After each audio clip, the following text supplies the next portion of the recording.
So, I made fun of the developers for maybe not, understanding so well how apartments look and how they work, but the mansions are arguably even worse because the mansions, rich people, they don't do this. I'm not saying there are no mansions that look like this anymore, but I think the developer may have confused mansions and art galleries somewhere. Now granted, if this was meant to be a really old house, or if this took place some time ago, that would be different. But we can see from the use of more modern technology that, this is modern America, and as such, rich people don't have mansions like this anymore. And if they did, they wouldn't be laid out in such a strange fashion with so many chairs. Be more modern art style stuff, a lot more fountains, a lot more skylights, some pools, a lot more electrically powered doodads, things that actually look like a rich person's house. Rich people like things that look nice and perform convenient functions while looking nice.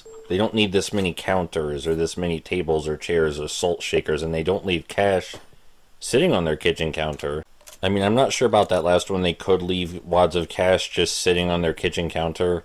That could be a thing they do. Or, leave wads of cash sitting on a white pedestal like this. Maybe rich people do that. I don't think they do. But that's like something a cartoony rich person might do, right? Anyway, this is the last level type, the mansion, and I'm not a big fan of it, mostly because I don't like the visuals too much. I was excited to see like more modern takes on mansions, like what rich people might actually use. And I think that would have been a cool environment. But there's no giant TV screens or pools or anything in here, which depresses me. So I usually skip the mansion level type whenever it pops up. It doesn't help that the mansion level type has almost no distinguishing features aside from being really, really big. Something about this place just depresses me, and I can't quite figure out what. Oh, something I should mention about the sting grenades, because I think I forgot to before, is that they are very bouncy. So their effectiveness is determined immensely by where in the room you throw them. Because if they bounce off a wall or bounce off an enemy and go somewhere else, they're not going to deal any damage. Or they will deal damage, but not in the place you expected, and they might hurt you instead. Like, that was really close to dealing damage to me because it bounced off that guy's leg. It was pretty dangerous. I do like the randomly generated enemy looks. I like that some guys just wear an American bandana on their head. I think those guys are funny. I like the guys wearing welding masks. I also think those guys are funny. Now, enemies with masks are supposed to be harder to get headshots on, but unless you're going for a headshot side objective, it's not really necessary to do headshots. Especially when you get any of the later handguns or sidearms. Like the Silex 9, the handgun we have right now, which I think is the most powerful handgun, can kill enemies with 2 to 3 shots to the gut, and it fires really fast and has virtually no recoil. So aiming specifically for the head is completely unnecessary. I suppose I haven't really been talking about the enemy types too much, but that's because there's only variations of one enemy type. What I mean to say is there are 2 enemy archetypes, but what the enemies do and how they behave is determined almost entirely by what weapon they have. Like, the 2 enemy archetypes are skinny guy and large guy.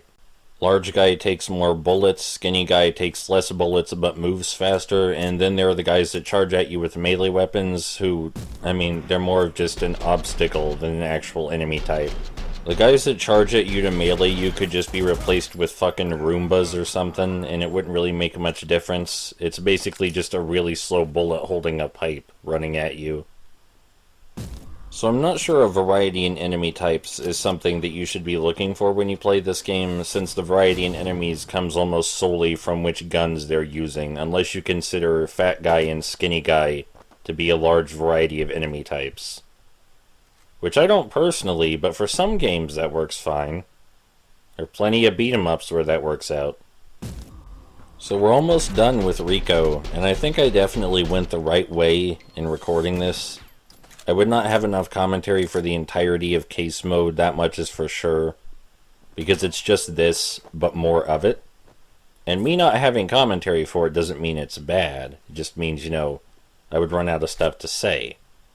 Some really good games don't have a lot to say about them. But considering I spent 15 minutes talking about this game's mechanics and nuances, I think it has plenty to say, just not enough to last the entire game.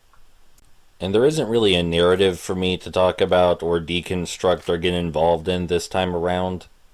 The way the game is set up, the narrative just makes it so you can do as many of these as you want, and it still feels like you're reaching the overarching goal of creating less crime in the city. It's kind of bleak in the sense that no matter how much crime you defeat, there's always going to be more. But some less crime is better than no less crime, right? That's how it works. I'm really glad I spun the wheel and got a key for Rico, because Rico is definitely not something I ever would have expected to see. I mean, if it's going to exist, it's going to exist in this generation, where there are so many indie games with the resources and money and time to create some AA production values. I mean, no one's going to argue that this is a AAA game or anything, but the production value is slightly above most 3D indie games, especially FPSs, but still noticeably below a AAA FPS title. And it's in the middle ground that I think I find the most interesting kinds of games. Like this. And Alekine's Gun. And The Cursed Crusade. And I'm sure a ton of others that I just can't think of right now. But these sort of middle budget games are becoming more and more popular lately. Excuse me, sir, you are blocking my exit. I would have made it out of here scot-free if you weren't standing in the doorway, but now I'm getting shot in my ass. Anyway, there's one more Rico video, and that'll be it. But that was the last level type.